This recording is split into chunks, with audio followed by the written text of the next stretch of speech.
BJP ঘোষিত 12 ঘন্টা বন্ধ। আর এই বন্ধের বিরুদ্ধে তৃণমূলের মিছিল। কেশপুর ব্লক জুড়ে বিভিন্ন গ্রাম অঞ্চলে তৃণমূলের এই মিছিল।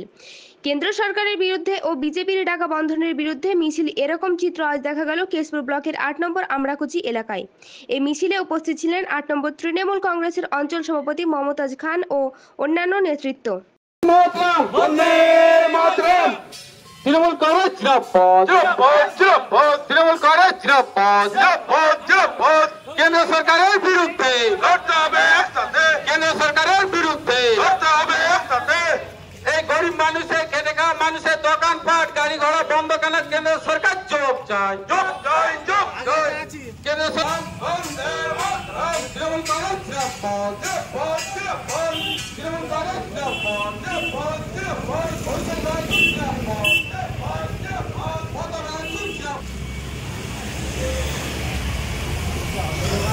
কেন্দ্রে যে একটা জনবিরোধী সরকার আছে, তাদের উদ্দেশ্য প্রণীতভাবে শুভেন্দুকে দিয়ে যে বাংলায় বন ডেকেছিল, সেই বন সার্থক হয়নি। বনদের বিরোধিতা করার জন্য আমাদের এই মিছিল এবং আমাদের এই মিছিল সর্বতভাবে সার্থক হয়েছে।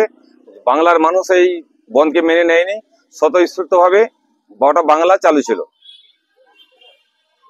কেশপুরে কি গাড়ি ঘোড়া সব সচল? কেশপুর মেদিনীপুর টোটাল গাড়ি ঘোড়ায় সচল ছিল, গোটা পশ্চিমবাংলাব্যাপী গাড়ি ঘোড়া সচল ছিল, কোথায় কোনো বন্ধের প্রভাব পড়েনি। আপনার নাম? আমার নাম মমতাজ খান, 8 নম্বর অঞ্চল সভাপতি।